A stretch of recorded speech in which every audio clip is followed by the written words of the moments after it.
Printsess Diokje sündis Korea viimase monarhi, kuningas Gojongi perre.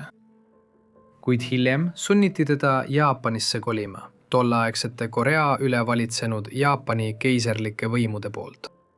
Seejärel hakkas ta kannatama mitmesuguste vaimuhaiguste all, mis vaevasid teda kogu ülejäänud elu. See on Korea viimase printsessi lugu. Ajaluku printsess Diokje nime all läinud naisele ei pandud tegelikult nime, kui ta sündis 25. mail 1912 Seulis Changdeoki palees. Ta sündis Korea keiser Gojongi ja tema konkubiini Jang Kujoni perre ning teda koheldi alguses nagu sohilast. See olukord ei kestnud aga kaua, sest tüdruk võitis peagi oma isa südame. Ja lõpuks 1917 aastal, 5-aastaselt, tunnustati ja registreeriti ta ametlikult keiserliku perekonna liikmena kui printsess Deokje. Printsess oli sündinud keiserlikku perekonda ja kasvas üles keiserlikus palees tormilisel ajal. Alates 1392 aastast oli Korea kuningriiki valitsenud Joseoni dünastia. Aastasadade jooksul maailmast isoleeritud ja ära lõigatud kuningriik oli omal moel õitsenud. Kuid 19. sajand tõi kaasa uued väljakutsed. Suured lääne võimud Euroopast ja Põhja-Ameerikast laiendasid üha enam oma mõjusfääre Kaug-Idasse, tuues endaga kaasa uusi kultuure, tehnoloogiaid ja valitsemissüsteeme. Alates 1850. aastate keskpaigast koges Jaapan üha kasvavat survet Ameerika Ühendriikide, Prantsusmaa ja Suurbritannia poolt, kes agressiivselt sundisid riiki avama kaubandust lääne mõjudele. Seejärel alates 1870. aastatest sai Korea nende tähelepanu keskpunktiks. Tõepoolest, pärast seda, kui Jaapan 1860 ja 1870 aastatel läbis kiire moderniseerumise perioodi, hakkas ta üha enam taotlema kontrolli Korea poolsaare üle. Korea kuninga Gojongi abikaasa kuninganna Mini juhtimisel. 1880 ja 1890 aastatel seisis riik ägedalt vastu Lääne ja Jaapani sekkumisele, liitudes sageli Venemaaga jaapanlaste vastu. Kuid 1890. ja 1900 aastate sündmused olid Koread kurnanud ja lõpetasid tema võitluse iseseisvuse säilitamise nimel. 1910. aastal annekteeris Jaapan riigi sisuliselt. Kuningas Gojong, kes kuulutas end lühiajaliselt Korea keisriks 1890. aastate lõpus, sunniti troonist loobuma. Kuigi Jaapani võimud lubasid tal säilitada oma positsiooni peamiselt tseremoniaalses rollis, justkui emeriitkeisrina. Seega oli kuninglik perekond, kuhu printsess Deokje sündis 1912 aastal, sisuliselt vaid nukurežiim. Jaapani impeerium oli alates 1910. aastast tegelik võim Koreas ning valitses riiki okupatsioonivalitsuse kaudu. Jaapani administratsioon Soulis ning Jaapani keskvalitsus Tokyos mõjutasid printsess Deokje elu mitmel erineval moel. Kuigi Gojongil oli palju lapsi, olid mitmed neist noorelt surnud, mis tõstis Deokje tema vanimate laste hulka. See aga tekitas omakorda raskusi, kuna see suurendas tõenäosust, et Jaapani võimud Koreas sekkuvad tema asjadesse. Eriti alates 1917 aastast, pärast seda, kui ta registreeriti ametlikult keiserliku perekonna liikmena. Selleks, et takistada Jaapani võimudel tema elu üle otsustamast, püüdis Gojong 1919. aastal korraldada oma noorima tütrele abielu. Enne seda oli ta juba loonud Deokje jaoks Daegu palee lasteaia Cheokchangis, et takistada tema saatmist Jaapanisse, nagu tema vennad olid juba saadetud. Nüüd plaaniti ka abielu, et tugevdada tema sidemeid Koreaga. Pakutud abielu oli Kam Jang-haniga, kes oli ühe Souli vanema õukonna kammerherra, Kim Hua-Hwajingi vennapoeg. Siiski Jaapani võimude vastuseisu tõttu Soulis takistati seda abielu. Seejärel tagas Gojongi äkiline surm vaid mõni päev hiljem, 21. jaanuaril 1919. et printsessi jaoks ei üritata Koreas enam korraldada ühtegi organiseeritud abielu. Go Jong ei olnud sel ajal haige ning levisid kuulujutud, et Jaapani võimud Soulis mürgitasid ta, tõenäoliselt tema salajaste püüdluste tõttu abiellutada oma tütar Korea kõrgaadlikuga. Seda teooriat pole kunagi ümber lükatud ning on võimalik, et just nii ta oma otsa leidis. Nüüd, kui tema isa oli surnud, oli printsess sisuliselt Jaapani okupatsioonivalitsuse hoolealune Soulis. Kuigi tema ema oli veel elus, jätkus tema elu mõnda aega teatud normaalsusega ning ta saadeti õppima Hyonoda kooli Korea pealinnas. Kuid tema elu võttis peagi 1920. aastate keskel järsu pöörde. 1925 aastal osana Jaapani valitsuse poliitikast takistada igasugust võimalikku mässu Koreas, viidi Jokhe oma kodumaalt ära ja saadeti Jaapanisse. Ta oli tol ajal vaid 13-aastane. Elades siin 1920. aastate lõpus, õppis ta Tokyos asuvas Kakushuini koolis, mis oli asutatud kutsekoolina 1923. aastal.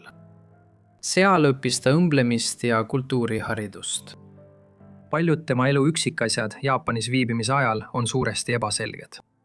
Me teame, et talle lubati 1930. aasta alguses lühikeseks ajaks Koreasse naasta, et osaleda oma ema matustel. Umbes sel ajal võib esmakordselt täheldada tema vaimse tervise raskusi. Pärast Jaapanisse naasmist on üles märgitud, et ta hakkas unes kõndima ning tema käitumine muutus järgnevatel kuudel üha ettearvamatumaks. Lõpuks diagnoositi tal 20. sajandi alguses haigus, mida nimetati varajaseks dementsuseks. See on vananenud meditsiiniline termin, mida tol ajal kasutati üldiselt igasuguse halveneva psühhootilise häire kohta. Tänapäeval oleks Teohje seisundi täpsem hinnang see, et ta kannatas skisofreenia all, mida iseloomustavad sagedased või perioodilised psühhoosiepisoodid. Hoolimata tema kasvavatest raskustest, oli Jaapani valitsus otsustanud abielluda jaapanlasest abikaasaga, kui ta jõuab sobivasse vanusesse ja tema seisund on piisavalt stabiliseerunud, et pulmad saaksid toimuda. Seetõttu otsustas Jaapani keiser Taisho 1934. aastatel, et Teohje abiellub krahv So Akekiga, kes oli pärit Jaapani keskmise järgu aadli perekonnast. So klan, kust ta pärit oli sajandeid valitsenud Tsushima saart, mis asub Jaapani keskse ja suurima saare Honshu lääneranniku lähedal. Enne Jaapani ühiskonna ümberkorraldamist 18. sajandi 60. ja 70. aastatel. Selleks oli konkreetne põhjus. Ja see on sellepärast, et oma asukoha tõttu Jaapani saarestiku lääneosas ja läheduse tõttu Korea poolsaarele oli see piirkond sajandeid mänginud rolli Jaapani ja Korea suhetes. Nüüd pidi Korea viimase kuninga tütar abielluma selle sama klanni juhiga. Purmad pidid toimuma Tsushima saarel 8. mail 1931. Pärast seda Teohje seisund halvenes. See ei olnud tema abikaasa süü. Kõigi allikate järgi oli ta hooliv abikaasa ning tõepoolest noor paar tervitas peagi last, kui nende tütar Jaapani nimega Maesae sündis 14. augustil 1932. Sellegipoolest halvenes Teohje seisund järgmiseks aastaks järsult ning 1933 aasta jooksul viidi ta esimest korda vaimuhaiglasse. Ta veetis siin aastaid, vahelduvalt, kogu teise maailmasõja eel ja selle kestel. Me teame tema elust sel ajal vähe, mis pole üllatav, arvestades vaimse tervise probleemide käsitlemise salajast iseloomu igas ühiskonnas 20. sajandi esimesel poolel. Teda toetas tema abikaasa, keda sageli kujutati ebasoodsas valguses, kuid kes polnud sugugi selle loo kurikael. Ka tema, nagu tema abikaasa, oli sunnitud sellesse abielusse ning pidi kogu sõja aja ja sellele järgnenud raskel perioodil toime tulema nii perekonna rahaliste probleemide kui ka oma naise seisundiga. Siiski pidi tal tema vastu olema mingisugune kiindumus, sest on säilinud tema kirjutatud luuletusi, mis on pühendatud tema naisele ja tütrele. Hoolimata tema parimatest pingutustest ei suutnud see abielu püsima jääda. eriti pärast sõja lõppu ja keisri valitsuse lagunemist, mis oli neid 1931 aastal abielluma sundinud. Lisaks oli Korea pärast sõda saavutanud iseseisvuse. Selle tulemusena lahutas paar 1953 aastal. Kõige suurem tragöödia tabas neid aga 3 aastat hiljem, kui nende tütar põgenes kodust, jättes maha kirja, mis kõlas nagu enesetapukiri. Teda ei nähtud enam kunagi ja arvatakse, et ta võttis endalt elu. Pärast seda traumeerivat sündmust halvenes Teokje seisund veelgi. Endine printsess oleks võinud oma viimased aastad veeta lihtsalt unustatuna Jaapani vaimuhaiglas, kui poleks olnud teatavate Koreas tegutsevate osapoolte sekkumist tema heaks. Korea sõja järel, mis toimus aastatel 1950 kuni 1953, jagunes riik 2. Põhja-Korea liitus kommunistliku Nõukogude Liidu blokiga ja Lõuna-Korea kapitalistliku USA juhitud blokiga. Kuigi Põhja-Korea on üldiselt tuntud oma jõhkra diktatuuri poolest, siis ka Lõuna-Korea flirtis aastaid autoritaarsusega, eriti Syngman Rhee pika valitsemise ajal, aastatel 1948 kuni 1960. Sellistes tingimustes suhtuti endisesse kuningaperre umbusuga ja Teokai naasmist Koreasse takistati. Kuid 60ndate alguses muutusid olud soodsamaks ja 1962 aastal anti printsess Torokaile luba naasta oma kodumaale. Ta puhkes nutma, kui nägi Korea mandrit esimest korda 32 aasta jooksul. Printsess veetis oma ülejäänud elu oma lapsepõlvekodus Changdeoki palees Seulis, mis oli taas muudetud Joseoni dünastia ellujäänud liikmete elukohaks.